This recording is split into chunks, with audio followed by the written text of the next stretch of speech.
What's going on? What's go?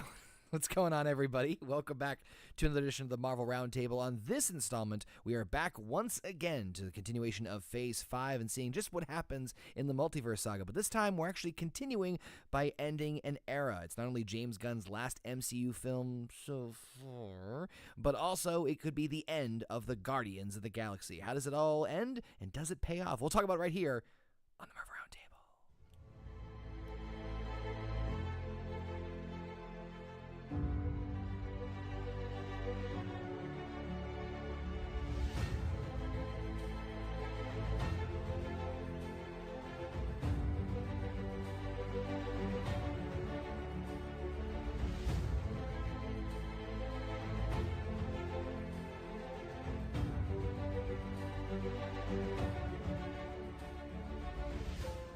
Welcome back, everyone, to the Marvel Roundtable right here on the Horny Goat YouTube channel and the Horny Goat Podcast Network, where you can listen to us on all your favorite podcasting platforms. You guys know the deal. It is the Marvel Roundtable, the show where we break down each and every single show and movie in the Marvel Cinematic Universe. And guess what? A couple stuff has come out since the last time, including this movie we're going to be talking about, which is one that, I'll be honest, out of all three of the movies coming out this year under the MCU banner, this was the one I was the most anticipated for. But we're going to break it down and see, does it live up to the hype that the Guardians have given us so far in the MCU. You guys know the deal. I am Conor. I got with me the wonderful Heather and everyone's favorite raccoon-faced motherfucker, Canadian Basement. What's going on, everybody? Not much. That's an ominous sign. I've got so much going on in my life, I can't even begin. Oh, man. For those of you guys who didn't get a chance to listen, of course, don't forget to check out No Bucks Given, the show we do every single week where we just do kind of a random hodgepodge of stuff and a roundtable discussion, as well as all the other cool stuff we got going on, like our weekly video game videos that we do live, and, of course, the HGGM mode, which we got SummerSlam coming up this week. That's going to be a lot of fun. But we're back with the Marvel Roundtable.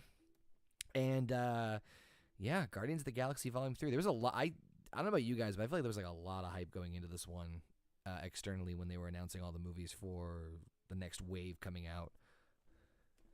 Yeah, there was. Because not only was it James Gunn's last movie that we didn't know about until it was announced that he was going to be taking over the DCEU, but we knew it was also going to be Chris Pratt's last actual standalone Guardians movie. So there was a lot of hype behind this. There was a lot of emotions that were supposed to be going into this. And then on top of that, you have the wonder of who's dying in this film, just like with Ant-Man. So it was very, very well hyped. I'm on the fence as to whether it was overhyped or not. Fair enough. Basement, what about you? So, I mean, I pretty much agree with the fact that it was hyped. We gotta rewind time now because this movie's been out for a while, right? Not like, well, I mean, it went in theaters and time has gone by. And yeah, at the beginning of the year, I'd say when we talked about the projects that were going to come out, Guardians of the Galaxy for me was the one I was looking forward to the most, mainly because it's part of the old guard that I would say the good Marvel movies, not this new like B to C to D level heroes and stand-ins that they're just not for me. So I was hyped then. After watching Ant-Man and pretty much a lot of Marvel stuff, I knew I wasn't gonna I'm like, you know what? The hype train for me was like at the beginning of the year. Yep. Now I wasn't too hyped. Even when beginning to watch it, I was gonna be like, I'm just gonna go and fresh in my memory is fucking Quantumania. So I'm like, I'm gonna just go in expecting it's probably not gonna be worse than that. Yeah. And I think that was good for me doing that because I didn't go in feeling like the hype train had gone away with this movie. I also don't like this. It might just be a me thing, but I never really heard a huge amount of stuff from people that watched it. Mm-hmm. Like usually I'll know more about something from you, Connor. Mm-hmm. And I don't know if you went to the theaters for this. You never really talked about it. And that's why I kind of never really got the continued hype for something, or like I'm gonna look for this while I'm watching it, Well, it's a unique situation because like kind of like you guys both said that there was a lot of hype for it, but for different weird reasons. Like the story was very, very shrouded in mystery. I mean, we generally knew where the story was going just from the commercials and trailers and stuff. But for the most part, like, we all knew, like, behind the scenes, like, yes, this is the last Guardians of the Galaxy movie, and James Gunn made it very clear in a lot of his press and stuff that this is, or rather Kevin Feige was like, this is the last iterations of the Guardians of the Galaxy, which means, oh, could there be a different version of them or whatever? And then, of course, the James Gunn news of him going over and basically being the Kevin Feige of DC for Warner Brothers. You know, so there's a lot of excitement of like, oh shit, he's coming out with one more Guardians of the movie. How's this gonna happen? Like Heather said, who's gonna die? Let's play the guessing game. That fun Marvel trope. But there was a lot of intrigue and mystery about like how the hell is this going to, like, this is the last time of the Guardians, but like Thanos is a thing, but yet it's not. It's in its own weird place in a good way, which we'll get to in a minute as far as the plot. But yeah, it's like excitement, hype, but a whole lot of just like uncertainty. And my big theme for this one is, at least in my opinion, is going to be the word closure, which we'll get to hopefully at the end of this stream. But we got some wonderful people in the chat too. We got Alpha. What's up, Alpha? And that's the wonderful person in the chat. It's wonderful. He sure is. God damn. God damn right. That's why he's the alpha. I wanted to. There's a couple things, I guess. Like, I don't know if people are going to still talk a bit more before we get into the plot of the story here. There's a couple things like so I went into this movie pretty good recollection of what happened in the first one and the second one, and kind of the like vibe I'm expecting from this one. Yes. But while I was watching it, now I don't know if this was just me, and I finally I was like, something feels a bit off. And then I think I found what it is. It's the fact that when Guardians 1 came out, it was the only really space superhero story they were telling. Yeah. Now I think that's been like it's just a commonplace now. Almost every fucking thing they're doing now takes place in space. Yeah. So it loses some of that special. This is the only place you're going to see this. Yes. No. I think that really helped it when the first movie came out, and it hurts this movie a bit. Well, you got to think that like Avengers: Infinity War and Endgame, for better or for worse, and I think I said this when we were doing the review, it's the equivalent of like literally taking all your toys and action figures and throwing them into a giant fucking pile. One thing that the Marvel Cinematic Universe, it's kind of doing it a lot more obvious now, but it was also doing it in the earlier stages, at least, and this is just my opinion, was genres. They were trying to hit different genres in different areas and different like styles or types of movies and shows. So you have obviously like Cap, you have pockets of different worlds and realms and stuff, and you know the Avengers coming together every once in a while was neat. But then when you put like every fucking buddy in there, you obviously like you're bringing in space now, like Thor's in space, like everyone's in fucking space. So to your point, Baseman, for 5 minutes later of answering your question, I felt the same way too, because Infinity War and Endgame kind of spoiled us, I think, a little bit as far as like, oh, space is just another place. It wasn't just that. It was also all three of the Thor movies. Yeah, and that's recent too. I was just thinking about it. Thor, Love and Thunder, Ant-Man, Quantum. It might as well have been in space, for fuck's sake. They're in fucking googly land. So like, the last couple, and I think they're gonna have whatever. They're gonna have the Marvel's movie. He's probably gonna be in space, or they're gonna have a lot. So it's the land, it's space world now. Guess what the next thing we're reviewing is. Secret Invasion, that's right. That's like I know it has to do with aliens and shit, but like what? It's grounded on Earth, though. Yeah, a lot of that, all of that. I still have to watch that. You guys have seen it. We'll get there. What I wanted to say too, though, like I think the success of Guardians, kind of triggered something, and it was one of those aiding blocks for the MCU to be like, we want that comedy, and we want to like a lot of projects like, for lack of a better term, aped James Gunn comedy style. Never did it as good, and they only seemed like cheap imitations. But you see enough cheap imitations, and it kind of dulls the real thing. Yeah. Like you see enough people trying to copy Quentin Tarantino. You're like, I've seen this somewhere. I know it's not as good as this, but I've seen it somewhere. I'll give you a perfect example. Remember they were doing the scary movies, and like then they did like epic movie, and then the last one was like Meet the Spartans. It was like, oh my god, you guys are a parody of yourselves. They Yeah, are. that's true. That's pretty much it, like to a way worse extent, but it's a good good comparison. I wish I didn't know that. There's one more thing that I thought, and I wouldn't have thought it, but I'm Yep. like, fuck, some of this shit is similar to me somehow when I'm watching this movie, right? And I'm not just talking about other MCU movies, just the way, the style, James Gunn's style, and I'm Yes. not talking about the other things he's done. And I'm like, oh my god, he's taking over DC. He is like the other face of the same coin of Zack Snyder. Pretty much, yes. Their styles are so similar. It's just one's dark and one's light. Yeah. And taking down to the score and the slow mo use. Oh too. my god! And I'm like, this is why they got him. James he's not Snyder, gonna. Zach He's still Gunn. gonna. He's still gonna produce a similar style of movie, but it has that like Marvel-esque enough that comedy tick, where Zack Snyder's like, everything is dark, the world is ending. Everything is grimy and gritty. What's the difference between these films? Well, that one's got purple and orange, and that one's got This black one's and gray. yeah, it is like. Oh wait, I mean, sorry, that's they're light very black. similar. I was watching this movie and I'm like, why the fuck am I getting Watchmen vibes? And it's man, a completely different movie, now but I wanna watch connection Watchmen. is the connection is there at times. Holy shit! Now I want to watch Watchmen. God damn it. So, Flashbacks. Jesus Christ. what? Yeah, Especially that's what that. I mean, this movie reminded me of Watchmen. It's like it's a weird pull, but the more you think about it, No, holy shit. you're right. The more I am thinking about it, I'm like, God damn it. All right. So, obviously, this takes place after the blip, after all the things that happened at the end of Avengers Endgame or Infinity War and Endgame.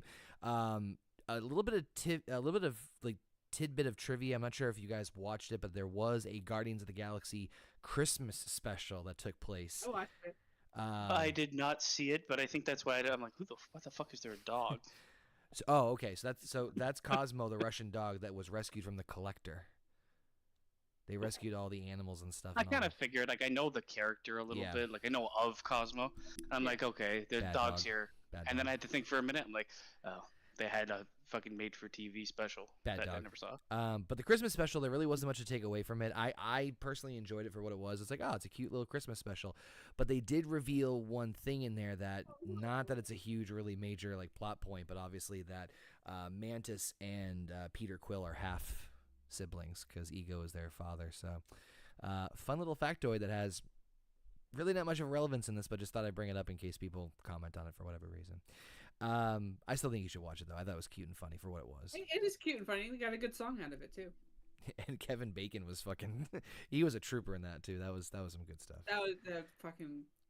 Maybe I'll watch it during the holiday season. I yeah. don't like expect a whole lot of weight and brevity to it. It's but James Gunn holiday did direct. special. It was The last holiday special I'm thinking of is fucking Star Wars. Oh my Jesus God. Christ. Along those lines, yeah. That was a horror put to I screen. feel like we need to rewatch that together and enjoy that God. together. Yeah, well, we gotta have to do a lot of drugs. So of course, without going into spoilers, real quick, rapid fire, general yay nay on the movie. Overall, I enjoyed the movie. There are certain parts of the movie where it's just like, huh. And then it's other parts that are just like, sure, why not? It's a James Gunn movie. Yeah, we'll get there. We'll get there when we get there. But there's also some things in that movie that I was messaging you privately about as well on the side with this fucking movie. That Yep. was just like, Oh, we're gonna why? talk about it. We're gonna talk about Why? it. Just why? But overall, again, for what the movie was, and that it is indeed the end of the Chris Pratt era as leader of the Guardians for a standalone Guardians movie.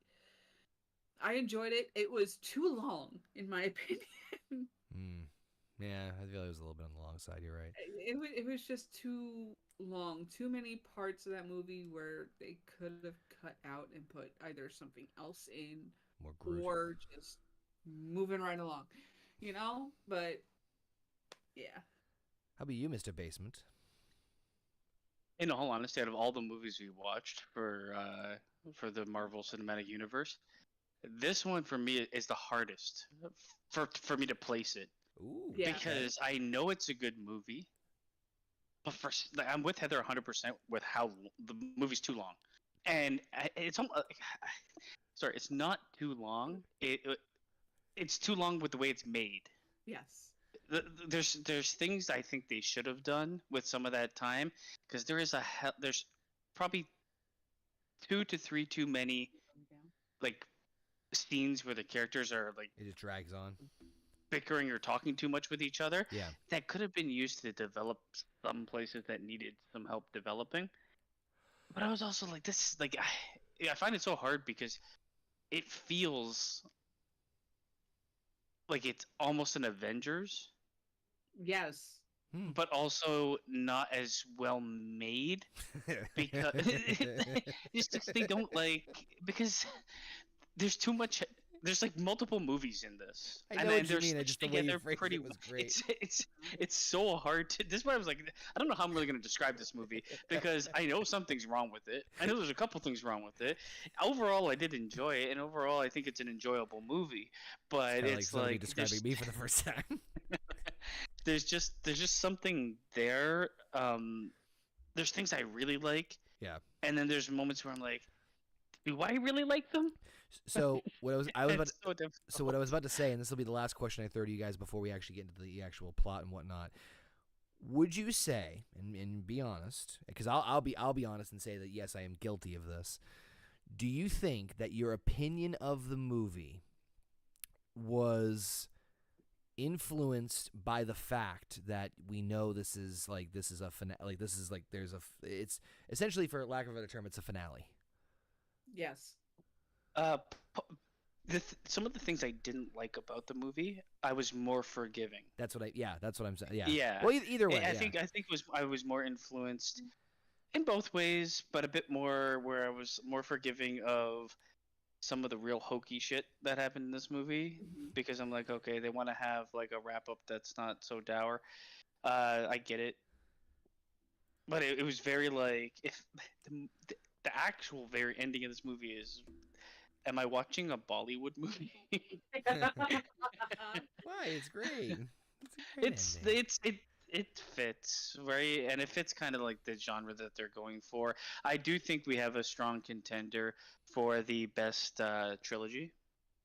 Like the most consistently best trilogy. Yep. And I mean, not saying individual movies. I think there's better movies than all of the Guardians movies in the Marvel Cinematic Universe. Yep. But if you have to take 3 of those movies that are telling a story of those specific people, it's probably.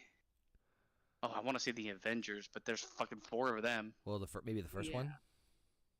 If I cut out almost the first one, the second one, the first one, the third one, and the fourth one, get rid of the second one.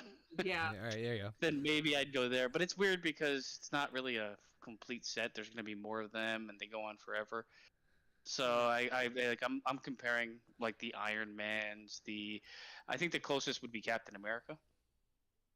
Maybe the Captain America trilogy in comparison. I think the Cap trilogy, for like individual ones, in my opinion, I know I'm fucking biased. Fuck off. I love Cap. Is the best one in my opinion. Honestly, Iron Man was such a close second. If Iron Man 3 was not just a fucking left turn. Iron Man 3 was terrible, but Iron Man 1 for me was the only one I really cared about. Yeah. More in all honesty, Captain America had. That's why I say Captain America and Guardians of the Galaxy. Very different movies, but I'd put them as the top trilogies. The Captain America 3 in this. Not the Ant-Man? No. Iron Man is a good movie, but the third one is atrocious. Crazy Blade says he gives it a 6. That's fair. It's so weird because I'm watching this movie and I'm like, you're going to get people that give this a 10 and a 9 and an 8. And then you're going to get the people that is like a 4 or 5. And I think nobody's wrong. Yeah. Yeah. Yeah. Because it's a very difficult movie to grade fairly. Because it depends on how it impacts you while you're watching it. Oh yeah. All right. Well, with that being said, let's kick this bad boy off. So this is going to be weird because obviously I'm using some review notes from IMDb that I've done so many times on this before, but they obviously don't paint the picture of how it's being portrayed at one part in the movie, and specifically, it's the flashbacks. So, Yes. what I'll do is I'll kind of try and basically state that at the beginning here. The Guardians of the Galaxy established their new headquarters on a rebuilt nowhere. So that's the new area. It's the giant floating head where they found the Collector previously. The night after settling in, they are attacked by Adam Warlock, a superpowered being created out of revenge by his mother, the Empress of the Sovereign Aisha, for previously stealing from her people. They are ordered to. I'll wait on that part right there. So the attack happens, all sorts of chaos ensues, and it's found out that Rocket is severely damaged. He's seriously injured, leaving the Guardians unable to tend to his wounds due to a kill switch embedded in him. The team resolved to travel to Oroscope, headquarters of a certain company, Orgocope. Oh yeah, I said that. Yeah, just God fucking damn it. even in the movie, I'm like, okay, fuck this name. In the hopes of finding an override code. So, right off the bat, we're given a pretty simplistic idea of what the stakes are, what the mission is, and how to go about it. But more importantly, throughout the course of the movie, I think it's like 2/3 of it, we keep going back to Rocket, who is obviously unconscious, and he is replaying or reimagining his past and showing what happened to him as a raccoon that was turned into what we eventually know as Rocket. It's weird because it's not always the case. Like, I think the movie is trying to say that, like, anytime we see him, he's going through that on his, like, deathbed, basically, right? Reliving the past events.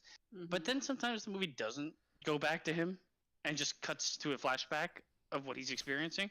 So kind of like, you want to always be like, is it what he's thinking, or are we just being fed a flashback of him? Because it's not. I mean, I thought it was a consistent clever throughout plot the entire device. movie.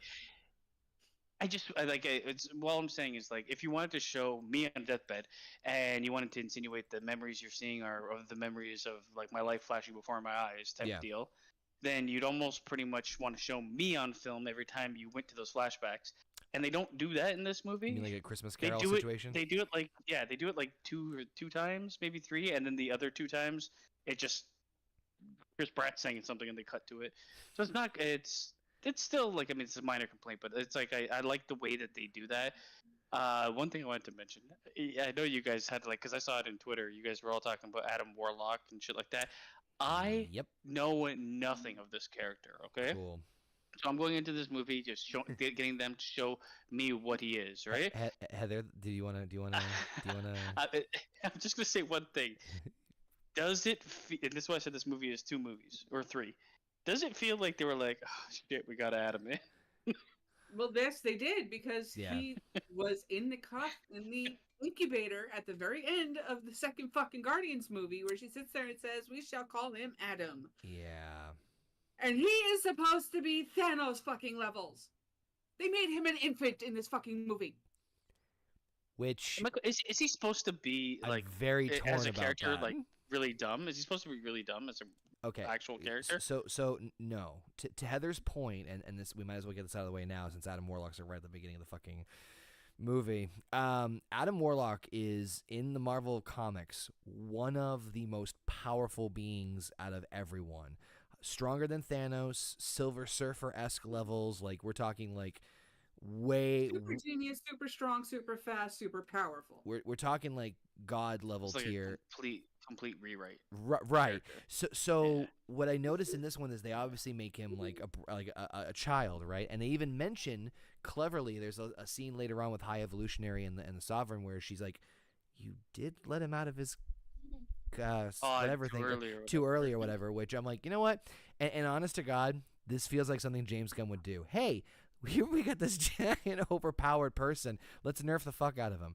And I personally like the excuse they use. And so I think for me, they can't just let, like, fucking, if they legitimately let the full powerful out, he'd fucking just snap his fingers and everyone would be dead in, like, an instant. So to have him, like, kind of nerfed down like that, where he grows to be more powerful, I actually don't mind it. I think, okay, so correct me if I'm wrong, because I think I looked up some information on him at some point in time, but I didn't remember fucking jack shit when watching this movie. He gets the Infinity Gauntlet, does he not? He does. Okay, Yes. that's okay.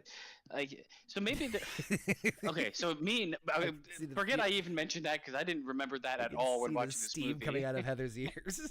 But I'm watching this, right, and I'm watching it from perspective. I'm like, I don't know who the fuck this guy is. I'm gonna take him for what the movie's making. They're showing me. Right. I didn't really have a problem with it. Go ahead, Heather. As someone who didn't have past Well, knowledge, I as didn't have a somebody problem. who didn't have any knowledge as to what he was supposed to be, and not be fed that plot convenience and security device. Yes, the character makes sense for this movie.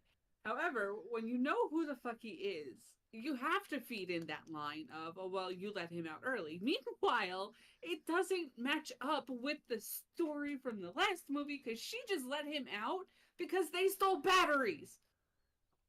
I was gonna, Oh, I was gonna, I was that's gonna the get to case. that. Yeah, I was that's gonna bad. get to that too. Was that I think the biggest problem was that they hyped him up too much by doing that post-credit scene. Like, don't get me wrong, Adam Warlock. If you were gonna write him the same way he was in the comics, you do the exact same thing like they did. Where when you're like, oh man, Adam Warlock's gonna be the villain of the Guardians in the third movie, they're gonna it's gonna be insane, da, da, da, da. And then it just turns out that he's like, 2 years old. yeah, which Still wanting to suck off a mommy's tit. Honestly, this is like this. Yeah. I'm telling you, once we're done with the fucking plot, if you don't agree with me now, you will then. This is 2 movies, if not a Disney Plus show and a movie. I personally didn't mind the Adam Warlock change because I think that's, first of all, that sounds like something what James Gunn would fucking do. Plus, I like the idea where you can kind of like nerf him, where like, oh, maybe he'll grow into his powers, so you can like have him in your back pocket for something way the fuck down the line if you wanted to. I hate doing that, but I can see them doing that. Yeah, I was about to say it's probably what they fucking did. Because they'll show him as a lovable idiot, and then he'll be like, he went back into the chamber to grow more. Exactly. And then he comes out and he's unstoppable, and that's And the he's all of a case. sudden evil again. Yeah. But it's the type of stupid thing that I fucking hated when you had Thanos, this big threat, and then in What Show If, him. he's like some fucking dipshit. Show him with me in business. And then in Loki, they have all the Infinity. It's this thing where it's like, you want to protect the integrity of a character, and you can't, and that means you can't undermine them before they should show up or after they've shown up. And Marvel is like, we don't give a shit. Yeah, multiverse, bitch. So what I'll do is I'm gonna pod all the flashbacks into one giant little like kind of. So sorry, before you get to moving on with the plot line, You're there's a not done couple with things I Ad- wanted you're to not- mention. You're not done with Adam, are you?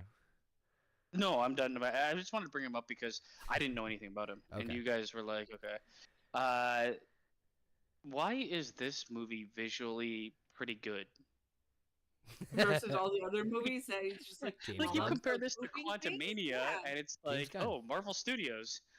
James Gunn. For some reason, this looks a lot better than that shit. But I think what it is too with James Gunn, and it's got to be him or someone, a part of his team that does it. They do a good job of having sets designed that looked lived in, Yes. and the costume designs that look like they've been worn. Like when we go to Nowhere First, I'm like, okay, I can buy this as a place because it looks dirty. It reminds me of Mandalorian season 1. Yes. Yeah, Things it look looks dirty. The dirty, people look lived like they're in. dirt poor. It's a great combination of CGI when there has to be CGI, which is a lot of the time. But there's a lot of practical effects in this, and sometimes they're kind of dopey looking. But for the most part, they're pretty good. Yeah, The prosthetics, I mean. Yes. Sorry, like Yeah, they but use quite a bit of that. the CGI is not just a blob of a blur flying on the screen like you got with Vaseline. almost all of the Iron Man movies, almost all of the Avenger movies, almost all of the Thor movies, almost all of the Captain America movies. I think that I've also noticed that James Gunn does not rely like you basically said, like he does a beautiful mix of CGI with Practical, yeah. practical, Even but I like think he the leans on the CGI practical a little stuff. bit more. Yes, Even and the that's the way it CGI should be stuff. done. The CGI stuff, like you look at the Marvel Studios, right? You look at fucking Rocket Raccoon, it's a fully CGI character, looks incredible. He looks touchable. That's the thing. He looks like you could reach out and actually fucking feel him. And it's so important for that to happen. Endgame and Infinity War did the same thing with Thanos. They made them look real, right? It's just like, and then you get these projects that I assume have the same budget that looked like fucking dog shit. Like Food It's Fight. just like, why? You ever seen Food Fight? Why? Oh god. Yeah. What? You ever seen the movie Food Fight? No. Food fight? The CGI nightmare of the show or the movie where like it's all CGI like spokesmen of like cereals and mascots and shit. No, I've never seen this. Oh god, it's fucking horrendous. Remind me about it later. But no, you're One right. thing I will say though is when it comes to the one for me was kind of like I think I would have preferred a real dog to the CGI one. And there's nothing that dog really does that couldn't have been done by someone who trained a dog to do it. Yeah, I agree. Yeah, true. Because like at the beginning, I'm like, why not use a real dog? thought it was a maybe the mix. movie. I thought It was 100% CGI. I was like, why not use a real dog? Maybe the dog's gonna do something that requires it to be CGI, and then Yeah. I can accept the fact, right? But the dog doesn't really ever do anything that Well, requires it to be CGI. the- They just didn't want to have a trained Well, dog on set it's also because it's a more lot the harder to work emoting with. while she's talking. well, it does telepathy though, Yeah. so that's It's a lot harder to work with, and you know what? Like thinking about it with a real dog, and it's a fucking minor, and it might not even be a complaint. Whatever. I thought of it at the beginning. There's and then also I bring it up. the fact that she was emoting while she was talking, yeah. She's, so 'cause she's that's a a dog. lot harder. It was like it was imitating actual dog emotes that a dog could do. Well, yes, but it's hard to train a dog to do those emotes on command. Yeah. Hey, plus I the- watched what the fuck was that? Homeward Bound. Come on, man. Oh man. Oh man, that was oh god, fucking memory lane on that one. Jesus Christ. Anyway, We also have I wrote a couple things down. I get as the movie goes on, I write less and less and less and less. So we're just gonna go by memory. I'm just fucking with you. Go ahead. Drax's like power level. I don't understand. This guy's all over the fucking scope of how strong he is. How strong he is. Can I just say that I really enjoyed Drax's character in the previous two Guardians of the Galaxy films. In this movie, he is my fucking hero.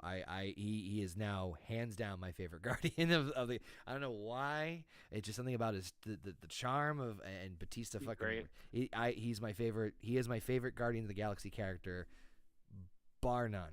I know some people like others, but- I like most of them. I find Groot to be kind of annoying. But that's just because he's like that one note character that's meant to sell drives a plushies. car. Nebula is just. Nebula whatever. grew on me a little bit on this one, for obvious reasons. She needs to be in the movie, and she serves a really good purpose. It's just. Rosie the robot. There's a one noteness to this movie that frustrates me with a lot of its characters. And I mean, we'll get to it, but I don't know if you want to continue until Heather comes back, or I can just talk forever about the shit I wrote down. Keep talking about the shit you wrote forever until she's. Oh, I don't even know what I wrote down. Oh, she runs in the room and with the two thumbs up. Perfect timing. Perfect timing. I just had to lay Wendy down on the couch. We're good. I wasn't far enough away that I couldn't hear. All right, so I'm gonna summarize the Rocket Raccoon flashbacks in one kind of paragraph because they're all jumping around and I can't focus really well right now. As a baby raccoon, Rocket is a test subject for the High Evolutionary in order to create a counter-Earth populated by anthropomorphic animals. He becomes friends with Lila, Teefs, and Floor, three of the High Evolutionary's other test subjects. Rocket displays intelligence and aptitude beyond the other animals and deduces the flaw in the anthropomorphization process, angering the High Evolutionary. They later learn that they will not be part of the new Earth after the High Evolutionary perfects the formula to anthropomorphize other individuals. When the High Evolutionary suspects an escape attempt, he kills Lila, Teefs, and Floor, enraging Rocket, who mauls him and escapes. I need my Kleenex.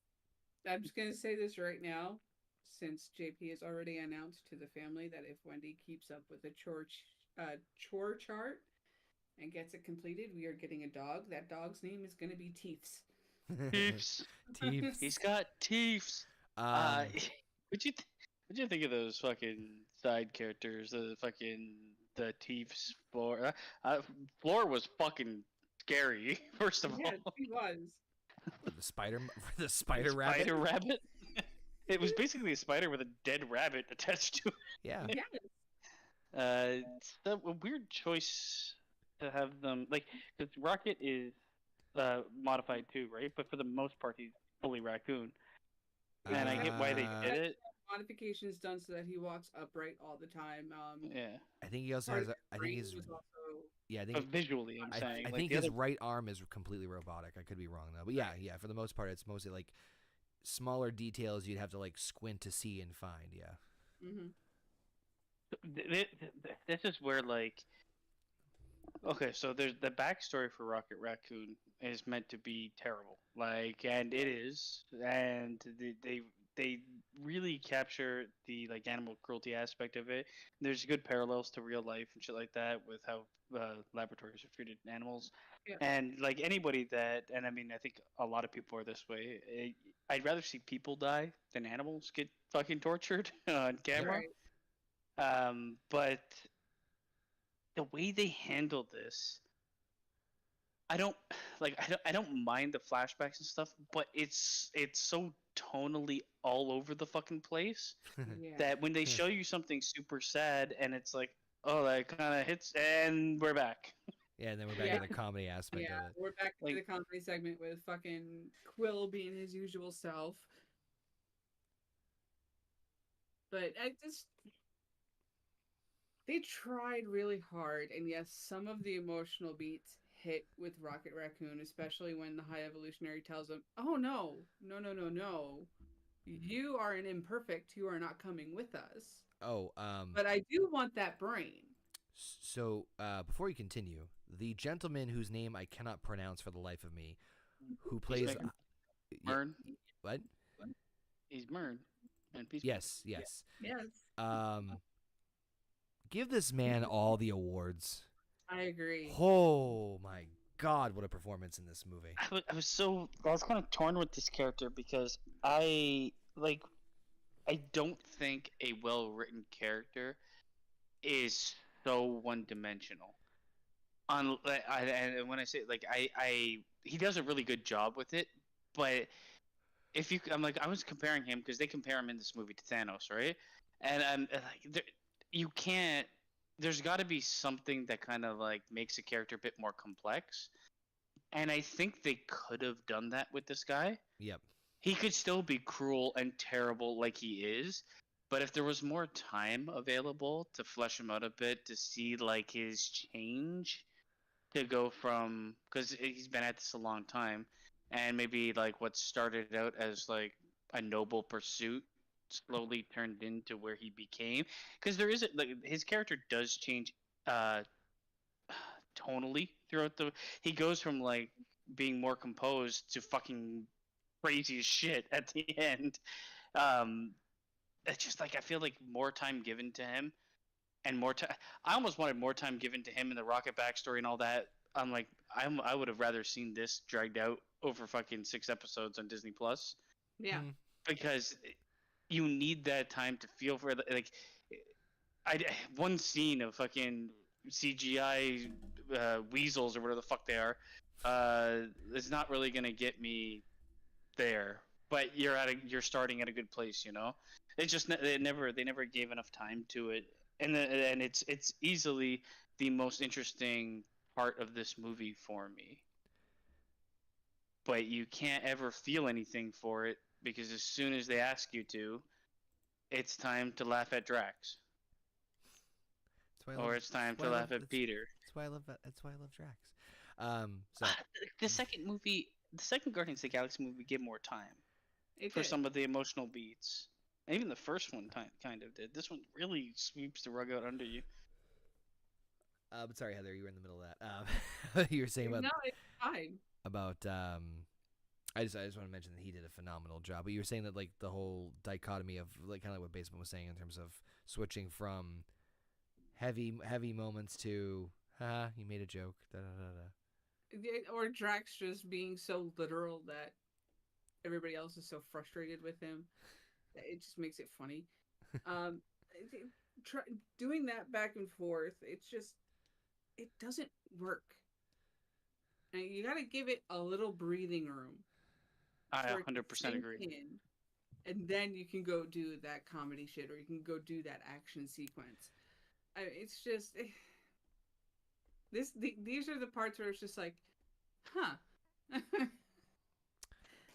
I For me, it's, It's like after I watched this movie, right? Because I watched it on Sunday, and on right. Monday I'm like, okay, I'm gonna look a little up a little bit about it, and all I see is like, oh, so dark, it's the darkest thing ever. I'm like, it's not the darkest No, thing it's ever. not. Fucking eat my ass. It's a Marvel movie, right? Like it's fucking wait, it's a bunch of CGI fucking monsters for the most part. Yes, they can elicit emotion with anything, and they do a really good job, especially emoting through the eyes of animals. That's where their emotion is shown anyway. It does a really good job of that, but it's so everything is like close to where I want it to be in this movie, but nothing ever really gets there. And it's just like yes, and it's so weird because like nothing really gets to where I want it to be, but the movie's too long. What? So the movie is edging you? It was filled with too much other garbage that It's it pretty much. took away from the flashbacks and the emotional pull of the flashback. Uh, And also, like, there's a lot of time spent in those flashbacks, right? Like, they're those people, those creatures are together for like months before, or even a year, who knows, maybe years before that whole thing comes to fruition. But you Right. never feel it. So when they want to have the big emotional beats, if you're like in the mood to fucking cry, or you're an emotional sucker, you're gonna be like, oh, it's hitting me, it's hitting me. Yes. It it elicits emotion in me, but it never like gets an emotional reaction from me. Yeah. It's edging me. It's fucking edging me, it is. It is edging you. I told you. which is kind of They did frustrating better. because They they did could have. better with flashbacks in the second one with Peter and his mom than they did in this one. I like the attempt. I think that they should have, to your point, let it breathe more, which I think they were trying to do as doing it as a flashback sequence, which is kind of clever. But then again, it doesn't really fully pull it off. No. I would have done more of this setup in the second one. I agree, but the one thing I'll say that they did that was clever is everyone calling him something he's not, because it's all about him finding his actual identity at the end. So there is like a little bit of sprinkling, but it's not like to the point where Marvel's like, well, we want to do this with this movie. If you had a full-on roadmap for where you wanted to go, and I kind of believe James Gunn did, but then he also has to accommodate the Avengers movies and things they're going to do in that. Yeah. I personally feel like he had no idea about what they wanted to do with Gamora. Yeah. In fact, until they did it. Yep. He actually. and then he's like, well, I got to rewrite this shit. He's actually said that in interviews that originally Gamora was slated to die in Guardians 2. Yeah, I'm pretty sure. Like, I mean, I guess we get to like Gamora and her introduction. But when it comes to the Rocket Raccoon stuff, when the movie started and you had him as a little raccoon and hand to me, I'm like, okay, this is a good start. I like where they're going with this. This could actually get there. Then some of the flashbacks are just a bit too Unnecessary. We're gonna tell you what's gonna happen, and then we're gonna because you all know it's where are these creatures now? They're dead. You know they're all gonna die, but it's like they're just so like paint by numbers of like this is how you get an emotional response out of somebody that's emotionally vulnerable. You show them these things. It's like a YouTube video of like fucking army veterans coming home to their kids or something. Oh god. It's like we're gonna show this exact moment in pieces, but as a storyline with a character you kind of like, but characters you don't know, we need more time, or we need breathing room after something emotional happens. Yeah. The undercutting with comedy for me is a problem, and I'm sure for several people, it's exactly what they want. Yeah, which is unfortunate for them. Like me. No, I'm kidding. So, in the midst of all this, the Sovereign does connect with a high evolutionary who is now obsessed with retrieving his subject for the purpose of isolating and replicating Rocket's intellect. There was another note I had here. I don't know about you guys, but the scenes with like High Evolutionary and the Sovereigns, I thought was kind of neat. just to see them interact like that, especially where like Adam Warlock, I know Heather's mad because he's a child, but with High Evolutionary like tossing him aside like that. No, you didn't like that, Heather? In that moment, I agreed with the High Evolutionary. He's a child. Yes, motherfucker, he's a child. You did let him out early. It reminds me of that joke from The Simpsons where like Rodney Dangerfield is Mr. Burns' son, and he goes to this like giant like debutante ball. He's like, "Oh, meet my debutante. What's her name? She just came out last spring." And he's like, "Whoa, put her back. She ain't done yet." That's kind of how I feel about Adam Warlock. I kind of like it, even though I didn't know Adam Warlock's character and everything. I went into that movie already seeing the tweets wherever you guys were like, I don't know what they did to Adam Warlock. I'm like, let me see if I can pinpoint it out without knowing anything. And I'm like, okay, I'm assuming he's like either a different character or he's not treated as comedic relief. It's close to I'm the Mandarin. Gotcha. Yeah. It's close and to the funny that. part is that's kind of never worked out for Marvel. Yet they kind of continue to do it. Because fuck you. That's why. I get you can't have every character, and in most cases, I kind of like a retelling of the story, not telling the same story. I agreed. I that's why I like what they did with Shang-Chi, ironically. I think it's also like very risky when you retell to completely retell. Like you don't completely change source material. Play around with it if you want, but completely changing it will make enemies. Oh yeah.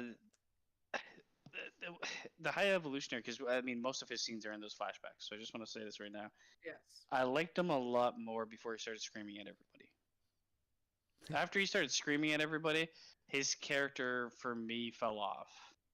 See, I'm because with him screaming about, especially with the twins in there, him screaming at them about they can do such amazing feats, but they have no imagination for invention. We need Rocket's brain. So that to me solidified his obsession for Rocket's brain. I get it. It's just everything, like the moments I liked with him felt like they were not enough. And then all of a sudden we got to the point where it's we got to get this character to where we want him to be. I just needed more. I do like the acting was great. I enjoyed the actor. And I enjoyed, like, they hit the character beats, but I have the same problem with Rocket's flashback as I have with the High Evolutionary. There's just, I want more of both of them. I know, yeah. I get where you're coming from with the High Evolutionary. Like, you just want a little more depth about him. Not a lot. No, you have to go fucking crazy, but I agree with you. Like, figuring out, like, well, why, who is he, and how did he get to be to this point? Even, like, something like a couple of sentence explanations. Yeah, I'm right there with you as far as that What goes. I wanted a lot less of was Ogle Corp. That's like half the fucking movie, man. Really is. That shit. Yeah. And it serves very little purpose. So, speaking of which, since we're on the subject anyway, with the assistance of the Ravagers and a reluctant 2014 Gamora, the Guardians infiltrate and retrieve Rocket's file. However, they are attacked by Ogle Sphere's guards, barely escaping after Peter Quill remotely activates the guards' suit jetpacks. They deduce that Thiel, one of the High Evolutionary scientists, may have the override code stored in his memory and decide to track him down. I think I'll pause right there. So there's a couple things to unpack. Anybody else get the man in the chair from Spider-Man with him? Wait, what? The kid that spontaneously did the magic to get Andrew Garfield and Tobey Maguire. Yep. Fucking Ned or Ed Ned, or whatever. Yes. Anybody else get Ned vibes off of this dude? Off of which dude? The one with the computer in his head. Theo. Oh. I was like, at some point in time, I'm like, is he Igor when he was speaking? When he was speaking, yes, but the movements and way. Oh my god! Now I'm not gonna be. Fuck! I'm not gonna be able to unsee that now. I can't unsee it now. Fuck. I mean, okay, so like the Ogle Corp thing, I didn't find it boring or anything. It was fine, and it was like visually, it was interesting. like visually, this movie is pretty stunning. Yeah. I like a great use of like colors and like like the weirdly gross fucking uh Yellow anus fields band. There's a giant anus in space. Yeah. That was kind of neat. Too much time spent there. I enjoyed fucking Nathan Fillion showing up and being like, "I fucking hate this guy." That was funny. There's a lot of fun to be had. It's just Firefly character, just the law side and not the brown coat side. it does seem like we're like this seems like a very well written version of in Star Wars when they go to the fucking casino planet. Yeah. Yeah. It doesn't necessarily need to happen, but you're not gonna hate it because it's still fun and funny. It feels like it's so different than the other side of this movie. And this whole thing between Mantis and Drax with the fight, run, run. It does feel like it's a fetch quest, and this movie is basically built on them because it's a fetch quest story. Yeah. But it's fun enough. I do like the visuals. I like the neat way that they designed everything. There's like goop that you put your hand in, and they have like Yeah. some fucking weird ball system to get that thing down. Yeah, I stopped asking questions at that point. One thing I did love is what they did with Gamora. I really liked it. I didn't like her as a character, and we weren't supposed of to. the character, yeah. And the actress does a great job of being completely different. And I do like because you want to have like the storyline of Guardians of the Galaxy is Quill is the main character, and this movie is really challenging that because what they want to do moving forward with Rocket, right? Mm-hmm. Right. But you still have to hit the like. There's so much baggage with Quill that you want to handle, and I think they do a really good job. And I throughout the movie, I liked how they handled it, and I liked where it ended off. So yeah, I got to give some props to what they did with the Gamora. Yeah, they did a really good job with giving her that 180 if she's back to her assassin's kind But of she's back to mentality when she was with Thanos' them. daughter. Yeah. Yep. Yeah, that was a really good turn there for that, and then having her be the one like, you're never gonna fucking make it happen, dude. Let it the fuck go. So And Peter just keeps trying through the whole movie. So this is gonna sound really weird and probably stupid because I'm high, but in my brain, in my stupid primitive little brain, In my brain. you see, you when I saw like the story of like, oh, Peter's trying to reconvince his non-Gamora to fall in love with him again. Now, as one of those people who grew up on Saturday morning cartoons and other sort of sitcom shows that you're used to seeing the happy ending and like, oh, then even if you call it down the line, all right, it makes sense in my brain that they're still together and it's weird, it's awkward, but they're gonna make it work. The fact that didn't happen, Perfect. Loved it. Yeah. I loved it because it went against everything that my brain was like instinctively like, oh, they'll get back together again, and then they don't, and it's like, no, that's not, because you sometimes don't get that type of closure, and I'm like, fucking clever girl. Yes, this is like the genius behind this movie is the fact that they did not end up back together. And it's not just that. I think this movie like places all the ends for its characters that they want to show fittingly. Everything seems right, and it's not. And when I say right, it seems right more realistically than it seems right in fucking Fantasyland. Like in most movies, you'd be like, "Oh yeah, she learned to love me again," and they teased it in this movie, and I'm glad they didn't fucking do it. Yep. But they kind of have the same ending for a lot of their characters, just less fleshed out. But everything lands right, and some are in better places than others. But it all makes sense, and that's where I'm like, man, some things in this movie are fucking great, and this movie really had the potential in my mind to be Stop one of edging the best. me. But there's just some things, man. Are we at the point? Because I know we talked about Ogle Corp and shit like that, and we talked about the. I don't think we're at the point where they. No, I don't think we are. So we're about to go to Counter Earth.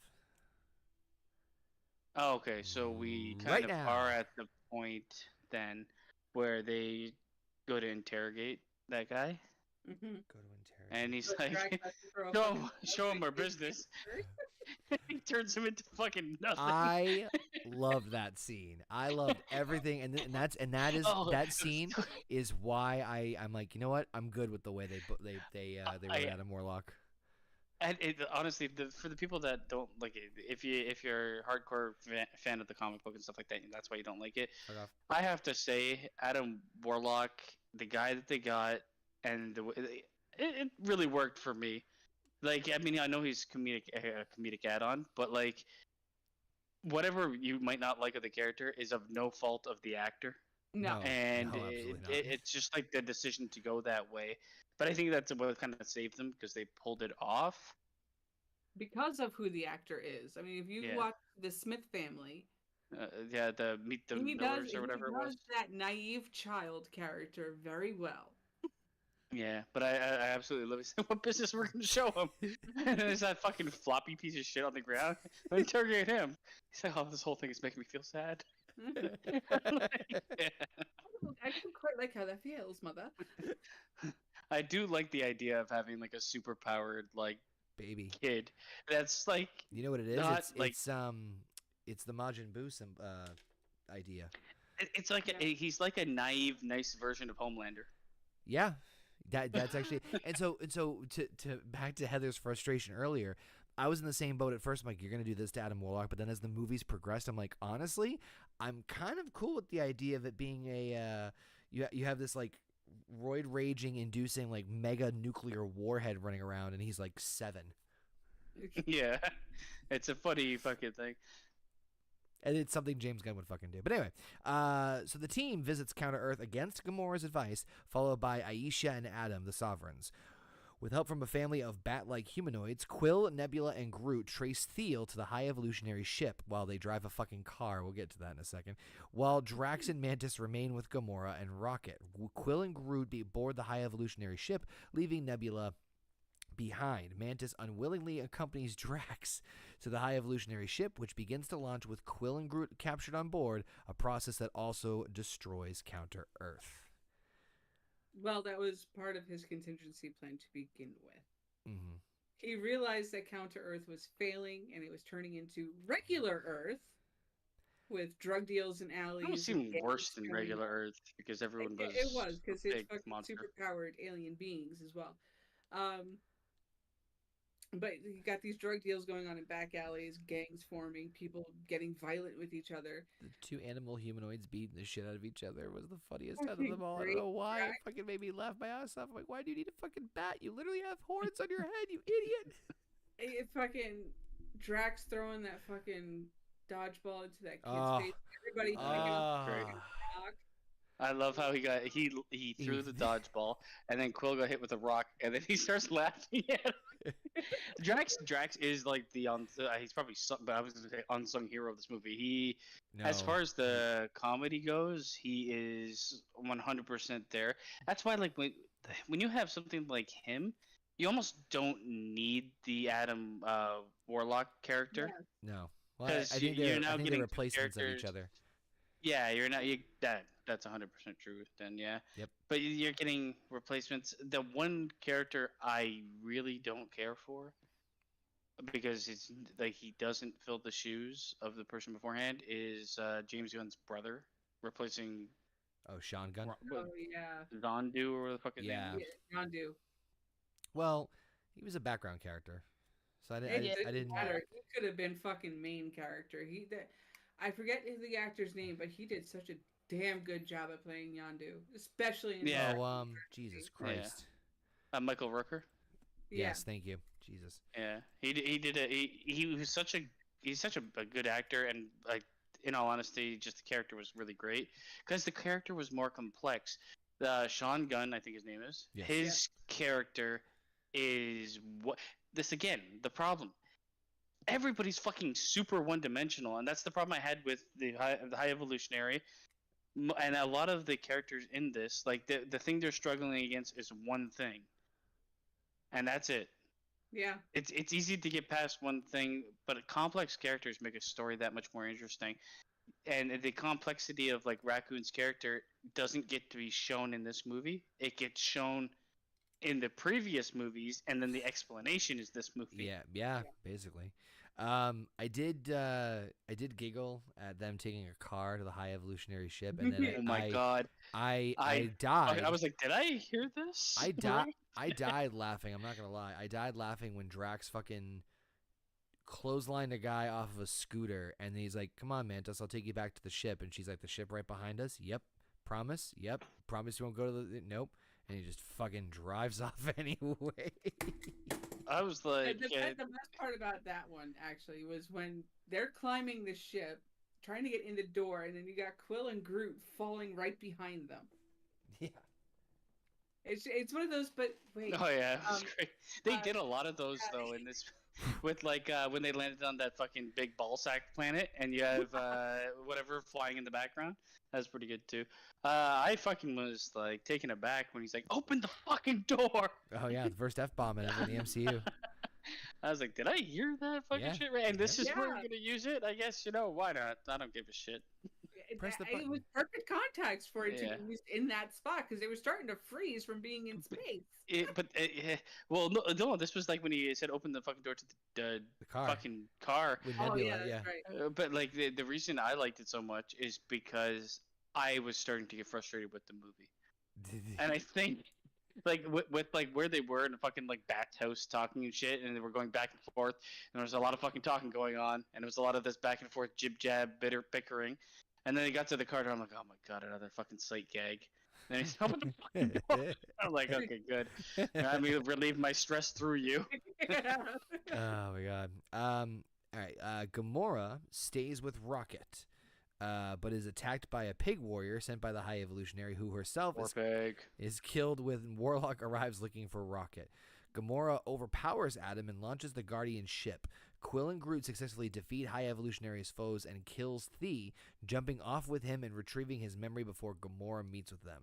Meanwhile, believing Quill and Groot are still on board, Nebula, Mantis, and Drax board the High Evolutionary ship to rescue them, and a weakened Adam senses that his mother is in danger, but it's too late to save her.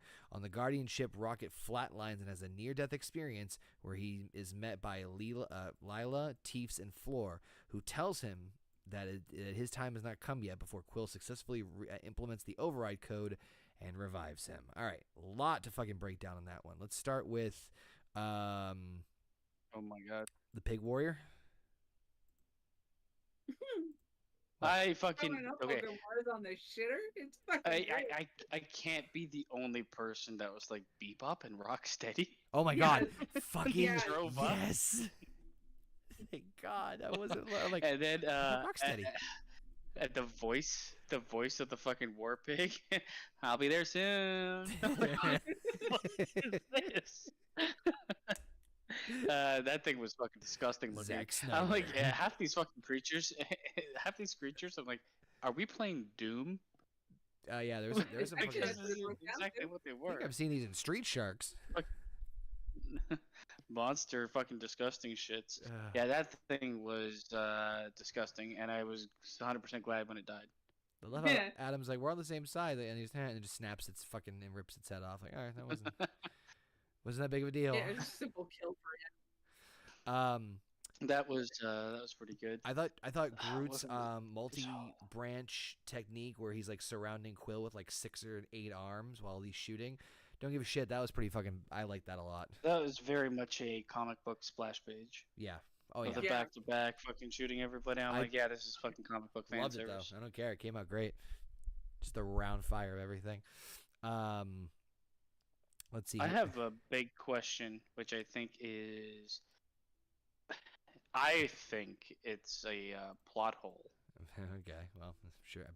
It's not really a plot hole. Let's it's see an how hard it is to jump through it. Let's go. It's an inconsistency. So they all jump on that ship, right? And the ship is going up, Yep. and everything. They're like, "Oh, we're going to space. We're going to die." Yep. Why does Nebula have problems breathing? She's still a organism. So I you know what's funny? I said the exact same thing. So hear me out on this. So Nebula is the daughter of Thanos, but she was for lack of a better description, let's just say humanoid. She was a humanoid alien. and Thanos would pit Nebula against Gamora in combat, and every time she lost, which was every time, he would look to find a way to perfect her or improve her by replacing a body part or several with robotic. Essentially, she's the humanoid version of Rocket.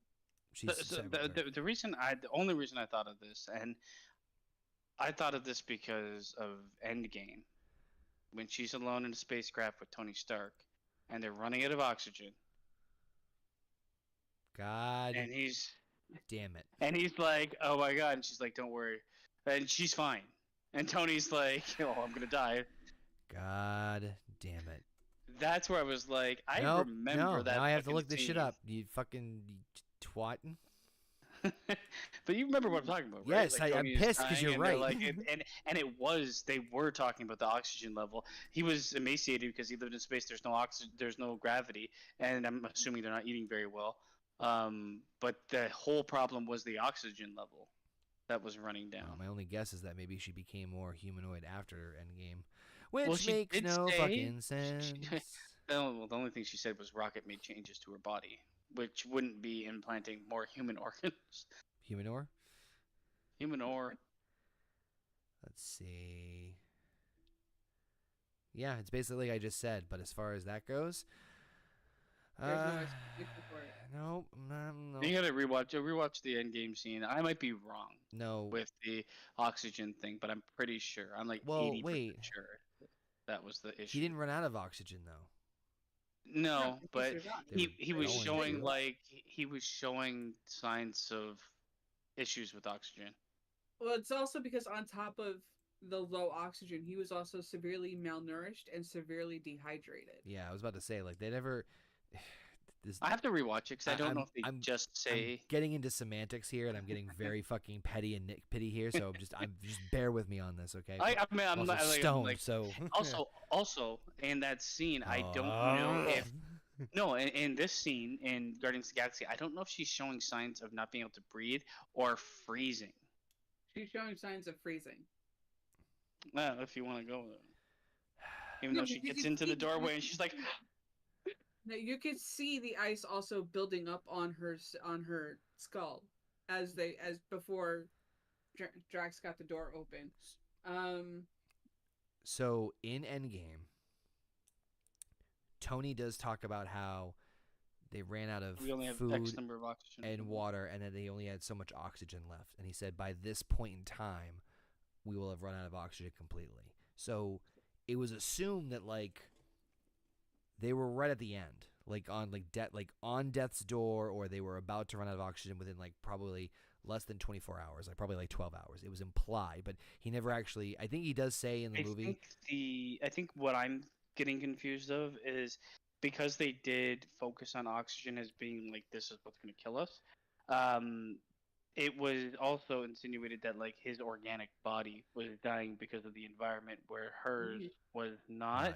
And I think when you look at the two, he was probably suffering on multiple areas where she was only going to worry about.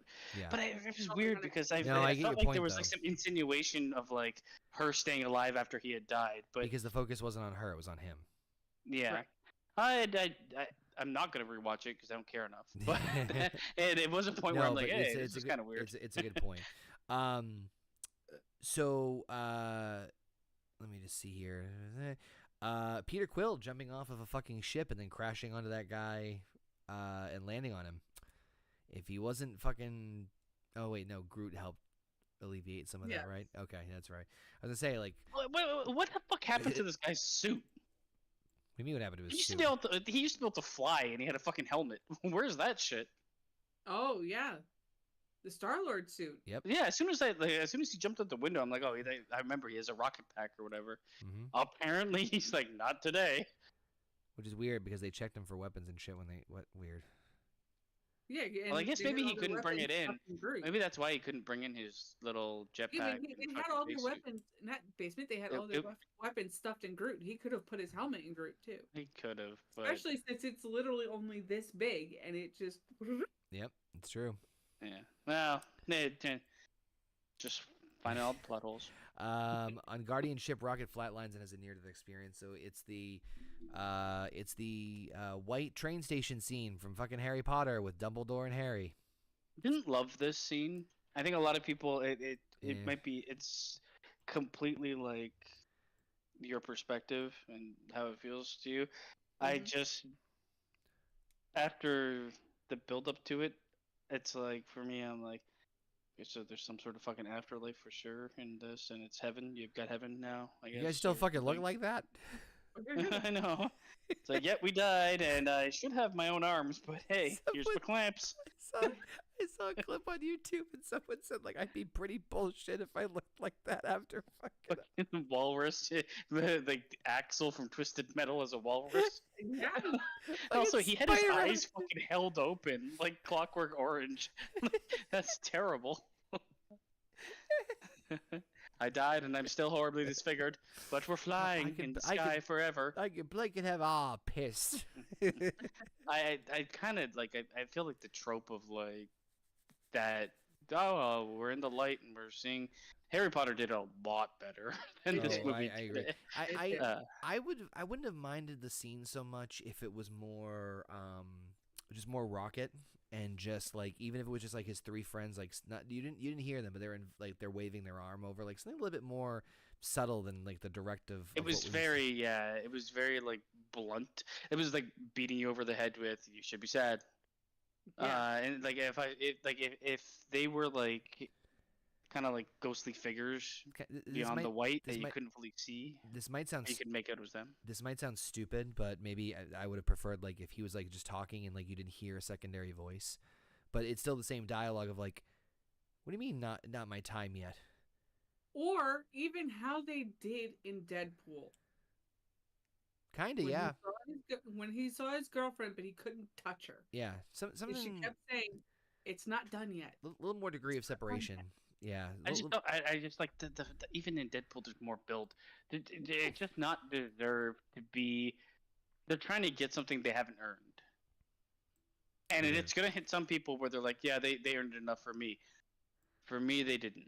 It was a little too much. Personally, just if they had given the flashbacks more time to breathe, like we have been saying throughout this whole thing, then yes, that scene would have had a lot more weight to it. However, they didn't give those scenes enough time to breathe, so therefore this scene was just like, oh yeah, he's going back. We're good. And the other problem I have with this scene is the Quill side of it. Quill, there's enough there to have a really good like if they kept to the Quill's sad storyline. Yeah. And featured it more, and they featured Rocket's sad storyline more. Yes, the movie would have been sad, honestly, and I think they should have just gone for it fully rather than half-ass it, because it has to be happy to attract 10-year-olds that shouldn't be watching this movie anyway. If they went for both, there is a great like through line between Quill's story of losing everybody that he loves constantly. And I really liked the emotion that Chris Pratt showed when trying to revive him, but I couldn't help but see him pounding on the chest of a fake animal. Yeah. Just because everything kind of like it was too much all at once, whatever. Yep. That to me is the failure of the movie. It probably would have been disliked more as a movie if they went full like sad route with it. But I honestly think they should have. You can still have a couple humor parts, but not. They try to do 50-50. Yeah. And it doesn't really work out for me. You in the same boat on that one, Heather? I guess when you hear the flat line, you're like, oh man, it's going to be Rocket. It should have been Quill. But, because honestly, if you look at the way the story was going from the first movie to this point, the one that would have made the most sense, it would have been Quill. Because he lost Ego, who was his father and was the source of his powers.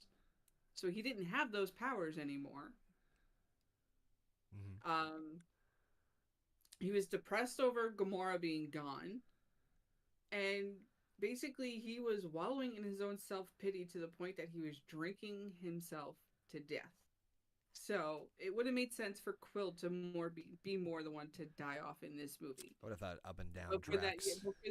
yeah, for them to go the rocket route, it's just like it should have been Quill, in my opinion. It's weird because I'm usually like all for like character deaths. Come I on. don't I don't feel like this movie anybody should have died really. I don't think the movie earned a character death. First of all, I agree. and I feel like if they did it, it would have been like, what's the point? You don't have to kill a character to make things worthwhile. If they killed Quill, I don't think the weight was there for everybody to care. And if they killed Rocket, you could have, but then half the storyline with anybody is the Rocket storyline. You'd have to rewrite the whole movie, basically. I don't know. I just didn't. None of the characters I really wanted to die. One thing that really pissed me off, and I don't know if you guys are the same. After we're done with the flashbacks of Rocket, Yep. I fucking don't give a shit about what happens with him afterwards. They don't do anything with this guy. It's like all those flashbacks. If I'm meant to believe that he's going get there, but yep. if I'm meant to believe that he's going through, and they tried to do this, and I don't know if this was the meaning, but I have to say it was, that he's going through all the big moments in his life that led him to be here. He is an emotionless piece of shit when he comes back. And I get that was his character from beginning of the show or the movies, but like it's a it's such a weird. Yeah, it's a weird. The ending is fucking strange, man. Because it's like, okay, we had all this like emotional growth in flashbacks that the audience learns for Rocket, and then we get back to Rocket, he's just the same old Rocket that he used to be. And it's weird because the audience learns so much and expect character growth. Technically, as a writing standpoint, you don't need to have the character grow. You just have like, because that journey he already went on to become the person he was, right? Him just reliving it shouldn't change the way he is. So it's not wrong in a writing standpoint. He didn't go completely back to the way he was, because if it was, he made the choice to stay behind and save the animals as well as the children. I feel the one thing that frustrated me the most is the effort that was put in to keep him alive is never addressed in this movie. Yes. Yes, they have a little hug, but there's no actual like keeping him alive.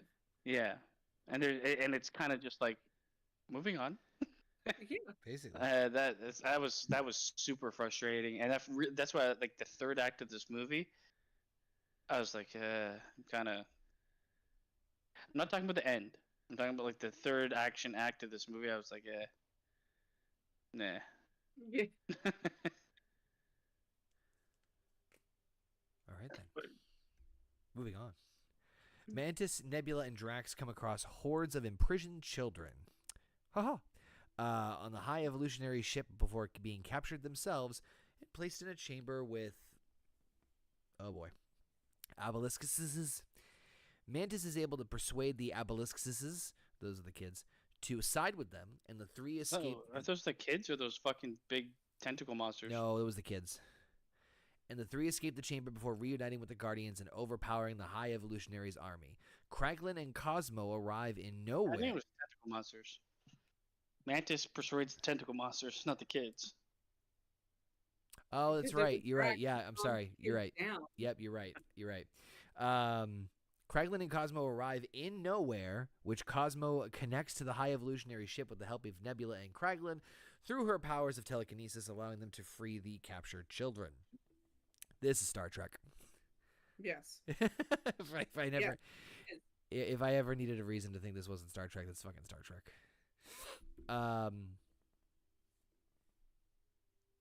Yeah, they freed the kids. I'm gonna sit there and say this: the best part of this entire sequence is when they're having the three of them, Nebula, Mantis, and Drax, are having the arguments between them about, their insecurities. Oh yeah.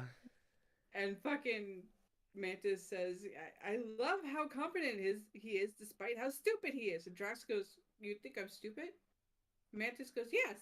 And then he stops smiling, and then she just reaches over and goes, forget. And he's like, I wouldn't have knocked down that heavy door. I feel like that encapsulates this movie. Yes. It's like, you want to feel something emotionally? Forget. Yes. Fun times. Here's another emotion. Forget. Fun times. But it is like, I mean, it's no matter what faults it has, the writing is good in this movie. Yes. Interactions are fun. Everything is like, the characters stay true to what the characters are supposed to be. But it's very like that times paint by numbers. I did like the fact. Well, I kind of pissed me off when he's like, "You never asked if I spoke the language." Yeah. You man, they were speaking the yeah. language with the bat people. It's the same language. I had the fucking closed caption on. They're speaking Ouroboros, Yeah. and he was struggling with the fucking bat people. You said nothing.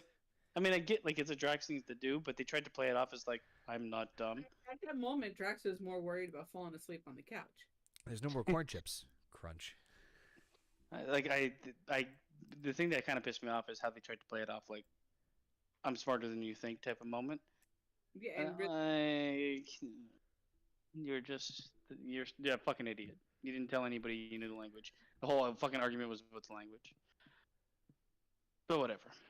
yeah. The writing's good. Anyway, Rocket discovers a litter of baby raccoons and other test subject animals, but is attacked by a deranged high evolutionary while attempting to free them before being rescued by the Guardians. The high evolutionary is left to perish on his ship, while the animals are rescued and board nowhere along with most of the Guardians. After Cosmo is unable to hold the ships together for long enough for him to board, Quill barely escapes, beginning to freeze in space before being rescued by good old Adam Warlock. Yes, Heather? Yeah. I'm kind of with Heather on this one. Is it the freezing scene? Was there a need for the Da Vinci finger? The fucking what's the name of the actual? Chapel feeling moment. Yes. Just another sight gag. I mean, I didn't understand the need for this.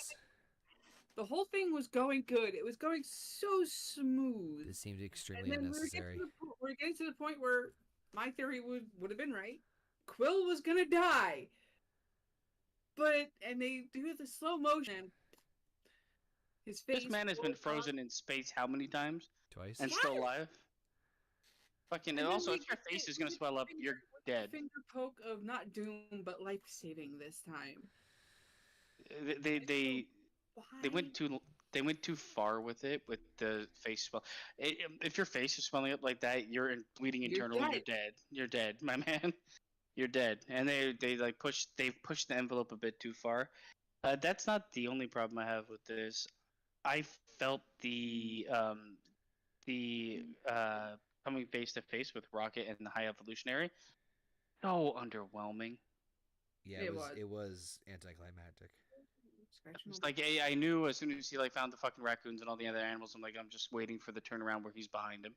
Yeah. Which is exactly what happened. But then it was like, we're gonna interact for literally 10 seconds before a raccoon gets the upper hand, and I'm destroyed by everybody. So, real fast too. I know this review said that High Evolutionary was left to perish. Apparently, in the director's cut, High Evolutionary is alive. He was captured on what is it? Otherworld, Alta World. That also pissed me off. Where Rocket Raccoon's like, I'm a freaking Guardians of the Galaxy. You killed like 50 people in this fucking movie. Not Rocket Raccoon. Rocket Raccoon killed fucking hundreds of people in the where it was in the fucking forest in whatever movie that was. And in the first movie with all the fucking police guards. I'm like, yeah, of all people, just fucking. I wish he was like, Why? He hesitated, and they're like, really? And then all he hears is a gunshot, and his face explodes. He should have it's so it doesn't make any. Now it doesn't make any sense. Since I'm on the subject now here with this, and I can't remember the gentleman's name, but the person who plays High Evolutionary, the actor. And it's him like Ogubu or something. And he's got a really African name of some form. So a lot of people, and I agree with the internet on this one. A lot of people have thought that because of the shady and uncertainty with one Jonathan Majors, that this gentleman should step in and play Kang. No. No? I would never recast someone who was already in the movies. Like, okay, all of a sudden, Well, and it's so close together. I would never do that. Well, I the- feel like if you're gonna recast Kang, you got to recast someone that's never been in any Marvel movie. well, I was gonna say was you could make the argument that the High Evolutionary was a variant. The thing is, yes, mentally he can be imposing enough. However, physically, I don't think so. I also feel like, though, like I don't know if he has the range necessary to play a more complex character. He is essentially the same character in Peacemaker Yeah. as he is in this. The things that he does, I'm gonna say, yeah, he's good. There's no, his character is so fucking one-dimensional that I guess like if you're gonna have a big bad, you need to have a complex character. I'm not saying he might not be able to act it. I just haven't seen it Right. from him. And the two roles I've seen from him, they are just it's Mern and Mern to 12. Yeah. Fair enough. Just want to throw that out there before I forgot. So, with that being said, the Guardians decide to disband. Quill bestows the rank of Captain of Guardians of the Galaxy upon Rocket before leaving back for Earth. Mantis also embarks on a journey of self-discovery along with the Obelisks. Gamora reunites with the Ravagers, while Nebula and Drax remain on Nowhere to raise all the rescued children. And since I'll briefly go over this, might as well do this now. In that we see the mid-credit scene, we see Captain Rocket is seen leading the new Guardians of the Galaxy, comprised of a fully grown Groot, Jesus Christ, Adam, Cosmo, Kraglin, Blurp, which is a little like dog thing, and then Phyla Vel, who was one of the kids that was rescued. Yes. As they prepare for a new mission. And in the post-credit scene, we see that it says Quill is obviously just reconnecting with his grandfather after we saw from the end scene. But more importantly, or the most important thing, or one of the most important things at the end was, usually obviously in the Marvel movies you see like so-and-so will return. And this one, it wasn't the Guardians of the Galaxy. It just says the legendary Star-Lord will return. Dun dun dun. But she'll be back in fucking Secret Wars. Yep. Yeah. We I all know mean, so a couple things, I guess. I'm glad that that Star-Lord will return and not the Guardians of the Galaxy. I Yes. really have no want to see that group Agreed. do anything. Yep. Because like that to me, if they did that, I'd be like, okay, it's just what they're doing with all the other fucking characters, getting stand-ins that are nowhere near as good to continue onwards. Where Quill still has enough story to be told, but he's gonna be like, he's gonna be Ant-Man. Mm-hmm. Let's be real. Like, he has no fucking powers. One thing I found, and I was gonna mention this earlier, but the High Evolutionary. I feel like if you, I feel like if they want to do the multiverse, this is basically Sid from Toy Story grown up. Yes. That's exactly the thought I had too. Hey, they're both Disney. They can pull it off. It's like, oh, in this group, this is what he was. But I big one. hated this fucking the Mar. Okay, so I think if I was watching this in theaters, I'd be impressed by the whole little hallway scene, one shot CGI plus practical effects fighting. It was a cool enough scene, but it was also like one of those scenes where it's like in a movie that was like kind of based on character development on all the shit we've had at like our couple fight scenes. It just seemed like here's the one big action shot we want to show everybody. I mean, a lot of people probably loved it. I was like, yeah, it's there. But it was interesting how it was shot and everything. It's pretty cool. The fucking what were they called? Those Alexis. fucking no, the squid Yeah. monsters, the murder killers, or whatever. What the fuck were they called? The Alexis. What The fuck is that? obelisks. No, not those things. They had like the army that was supposed to protect the new world was just a bunch of fucking war pig creatures, doom monsters. Yeah. I was like, okay, another one of these, man. Fucking, you can't watch a Marvel movie without getting fucking soulless CGI monsters fighting, like a trillion of them fighting, and I was like, okay. I honestly, the whole action end piece, I fucking checked out of this movie, and I'll check out of every movie that ever does it, moving forward, and even the past. Like you're running That has to happen in Marvel, I guess. I don't know.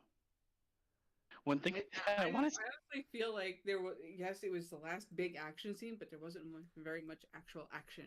Yes. Yeah, it was more just like crashing and things attacking spaceships, and the only action was really in that hallway where everybody got their like moment to shine. It Oh was very yeah, much that an was actually Avengers, I really like Infinity that. War, Endgame moment, Yeah. you know. But I mean, it serves its purpose, I guess. Uh, I was like, what the fuck? When they're like, we gotta save the animals. And all the animals are running off. And then one of them throws a fucking monkey at a woman and tears her face off. Yeah, I saw that. What is this? Reality, man. It's so What the weirdly out of fuck are you place. doing? Reality, man. Like, we gotta save. Like, it's such a weird thing. Because, like, you got one It's moment James where Gunn. Rocket What do you Raccoon's, fucking? Rocket Raccoon's crying. He's like, no. What do you Gotta expect? save It's all James of them. Gunn. Literally 2 seconds later, a monkey is ripping someone's face off. And it was just some fucking random woman Bad who was dog. trying to help people. Dog, he keeps calling me a bad dog. Will you fucking stop? But that's like, I mean, as far as like the plot line goes, I think we're kind of all on the same Yeah. wavelength. I had nothing else to add for the plot. Heather? Good ending. It's where the movie needed to go, honestly. Because you're not going to be able to pull off another movie with all the same characters again. You're going to need a change up at some point. And having the Guardians split up and go different ways and having Rocket form his own team, it sounds great until you see the end scene of them going through a playlist for this fighting thing and you see Sean Gunn leading the charge. It's just like, it No. don't work for me. No, he's such a boring character. I do want to buy a Zune, He's though. a boring character. He looks so frail. I do want to buy a Zune, though. I do feel like the all the what I'm taking away from it is Yeah. fucking Rocket always wanted a family, and he was pretty much a leader. And Thor talked about this in Game or Infinity War, one of them. So it's an appropriate end for him. I was like, thank God I don't have to watch another movie of this because I wouldn't want to watch it with him, a dog, fucking Sean Gunn, and a little albino kid. Super powered. Yeah, it's just like it sounds like a fucking terrible spinoff if it ever happens. The ending I liked is when Nebula's like, "You're actually not a destroyer. You need to be a dad." I was like, "Okay, that's yeah, good." you weren't meant That's to be kind a of- destroyer. You were born to be a dad. That was a good line. That's I great, think yeah. Nebula and Drax's ending were my favorites. Mhm. They're really good endings. I kind of liked Quill. I liked him coming to the realization that he's got to like fucking become his own person and not Yes. have to rely on the people around him all the time. I kind of hated where they just shoehorned in this fucking 90-year-old that looked like he was 70 Yeah. or whatever it was supposed to be, Yeah, and then grandfather. fucking Mantis's ending makes sense, but it's also like. bleh. I would have Well, just been like, she Mantis, stay with the she fucking had nowhere. the same trajectory through her life as Quill did. I mean, her entire life was based on her serving Ego and everything he wanted. I thought you would have And stayed with that it was Drax. everything the Guardians I wanted. feel like her staying at nowhere would have made more sense to raise like an actual family instead of being controlled by someone. I thought you would stay Her with being Drax. like, I'm going to, yeah, well, he stayed in nowhere, right? Yeah. Yeah. But her going like, I'm gonna go off on my own. So, Well, even not like in a romantic setting, like just the two of them with each other, I thought paired very well. I never got the romantic. I got the brother sister. I was about to say I vibe. got the brother sister vibe. I'm just saying, as I wouldn't be opposed to it, but I definitely got more of a brother sister vibe. Which, if you love that vibe, by the way, hint hint, you'll love the Guardians of the Galaxy Christmas special because that's pretty much what it is. Yes, that. Oh god, the fucking candy cane. There's a lot of good scenes with them too. So if you like that stuff, definitely check it out. Then again, if we're not gonna see anything from any of these characters except for maybe Quill after this movie, I think it's a fine ending. Yeah, Agreed. I agree. Agreed. I think that for me personally, Quill's probably the only one I would really get invested in terms of what's happening with him next, and it's only just because of his placement on Earth and his knowledge of space stuff. But the thing that was really like head scratching, and maybe this is just my opinion, I wouldn't have had Rocket form a new Guardians. I don't know why. No. I don't know. I just don't. Nebula said it. The galaxy still needs its guardians. It's weird because it doesn't necessarily make sense with his idea though. Okay, so his idea with all those fucking mutant creatures was to fly into the skies, right, and travel all over the place. So in that respect, it makes sense. But it never seemed like his ideal scenario was fighting forever. Yeah. So it's kind of like half of it's okay, the other half. I'm not saying like I hated the ending. I'm just saying is that personally I wouldn't have reformed a new version of the Guardians, but that's just me. I don't know. I just felt a little. I guess it felt weird because of the fact that like there's a chance that we're probably not going to revisit these characters. It's like, then we're gone. Yeah. I say that with sure. I was about even YouTube's done with this shit. Probably. All right, I think we're back now. Oh, good timing. So we are back. Sorry, we had a little connectivity issues. So Guardians of the Galaxy Volume 3, before I'm going to ask a couple of other follow-up questions and then overall thoughts / rating of it. I guess the big question is something a little different. This is, at least as far as we know right now, at the time of this recording on August 8th, the last time that James Gunn will direct a MCU Marvel movie, because obviously he is now the co-president or whatever the fuck the title is now CEO, I think, actually. What's that? CEO, actually. Okay, I wasn't sure what I knew it was some bullshit title of DC Studios. So he will be leading the charge on pretty much every DC EU project going forward, big or small. Having now seen Guardians of the Galaxy Volume 3, and obviously we've seen all of his other stuff previously before, does this give you a renewed faith that the DCU is in good hands? Are you skeptical? Are you worried about some of the negative tropes from this movie carrying over? Or are you just kind of like, well, we'll see what happens? I'm both skeptical and the wait and see what happens, because the DC universe is much darker and much grittier than the Marvel universe. And we all know that is not James Gunn's wheelhouse at all.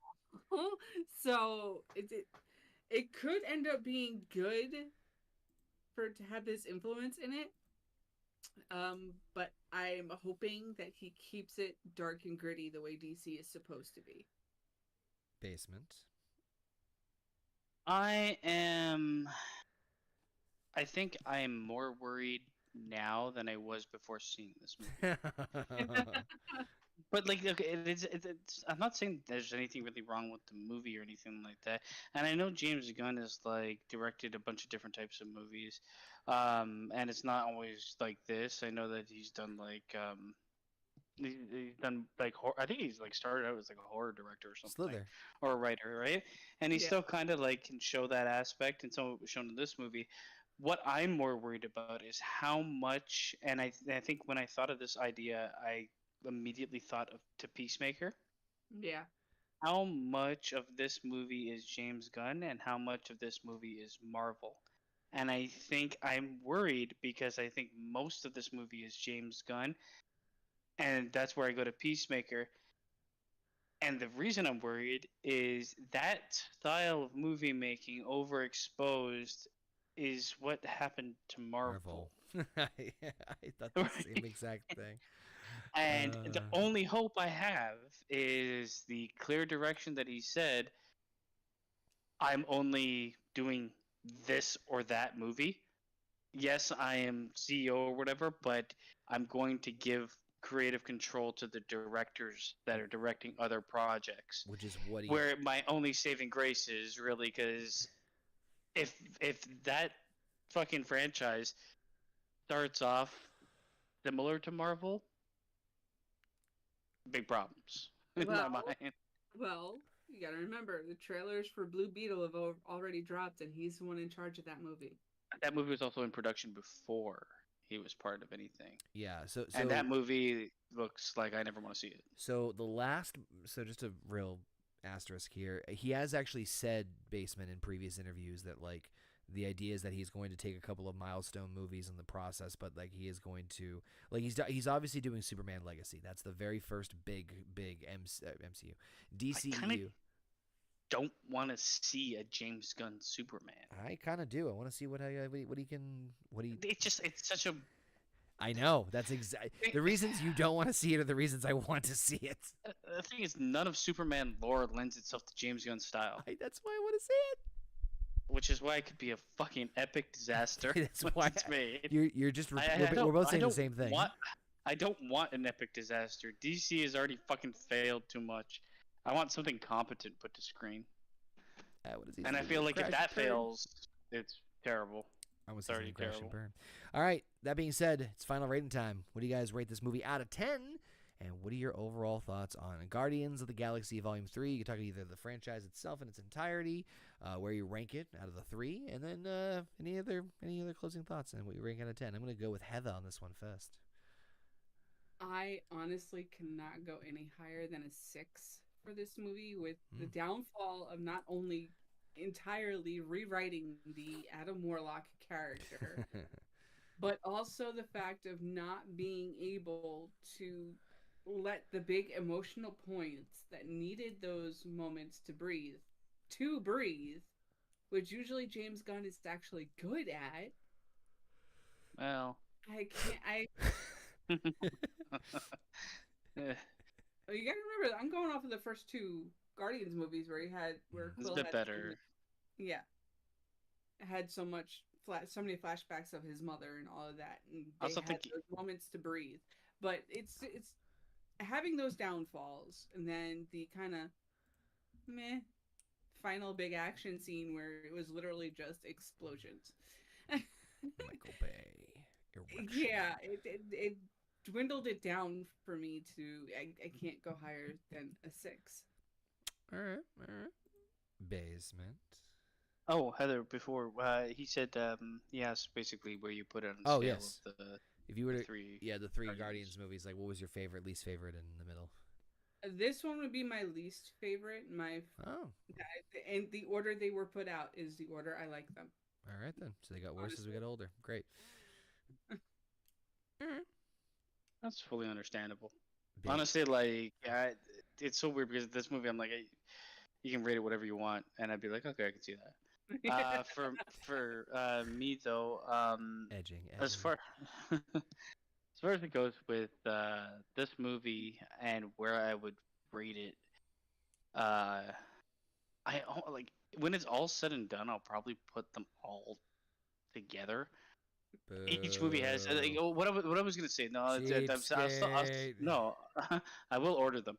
But what I would fuck. Why did you speak? I had something. I feel like it was the story being told in the first 2 movies was a lot easier than the story that they were trying to tell in this one, because there's almost 2 main stories, and neither of them get told fully. It's more than 2 main stories, but there's the Quill story and the Rocket story. In the past, mostly was Quill, and they had like a Gamora side storyline. But I think as a whole, I like this movie better than the second one, and I like the first one the best. I'm trying to look at it from the reasons that I might have ranked this one lower than the second one. The only reason I don't want to is because I feel like the dilution of space adventures in Marvel, it hurts this movie, and I can't blame this movie for that. I can blame Marvel for it and the direction that they've taken. And I could I finished this movie. I'm like, and then I'm like was rethinking, and then I was looking into things and I was rethinking. I'm like, I'll probably land at a 7 out of 10 for this movie. It had the potential to be an 8.5, and it also had the potential to be a fucking 4. And then you turn into Wendy. Yeah, pretty much. Face down. There's too much good about the movie for me to really knock it too much. It's a good movie. It's not a great movie. And 7, and that's I'll put it right in the middle. And I'm glad they're kind of done with the series. I don't really want this series to continue. I can't go any higher than 6.5 for a lot of the reasons that we've already discussed and kind of beaten to a dead horse. As far as order, I do the same as Basement, to be honest with you. The first one was the best. I put 3 a little bit higher than 2, but not by much. And honestly, it's only because, and this is just me, I found this a little bit more intriguing than the Ego storyline. I am 100% with you. That's Yeah. honest to God, that is probably the only reason it's higher on the ranking as far as the 3 go. I think that there was... Also, I hated the second one. The second one's finale was ass. Like the end of the movie. Yeah. This fucking big monster face or whatever the fuck that was. You got 2 dads. Nope, now you got no dads, lol. Oh, yeah. Well, that was great. That was a great thing from 2 dads to no dads, lol. All the Quill says nothing about fucking Yon. Dude, it's all Sean Gunn shit. I'm like, okay, well, whatever. I would have removed Sean Gunn and the dog from this fucking movie entirely. Yeah. But I didn't hate this movie. I definitely enjoyed it. I thought that the pros, for the most part, outweighed the cons. For the most part, not always.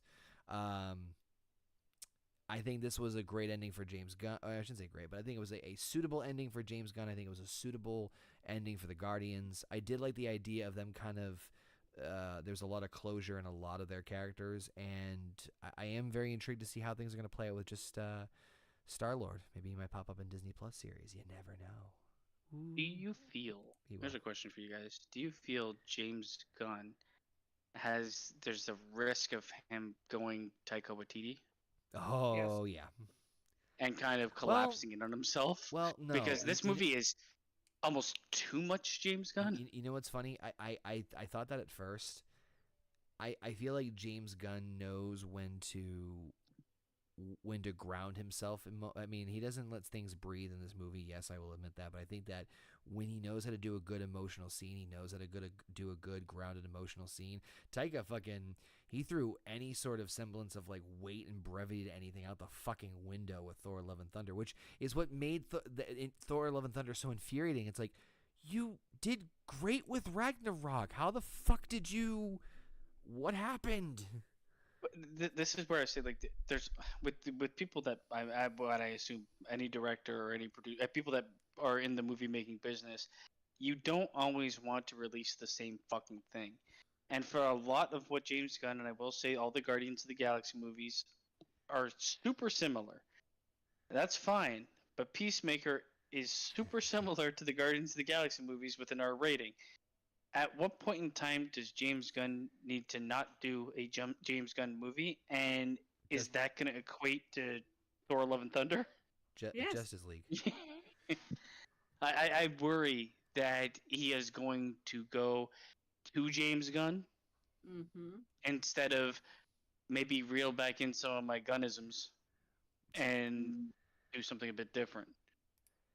Because with the amount of movies that we've seen from him, if DC is this, problems there will be. Very much so.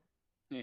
Indeed there will be. I mean, there is that fear, but I don't think he's going to go full Taika Waititi. But I do share your concern of oversaturation of his style. I think we're there.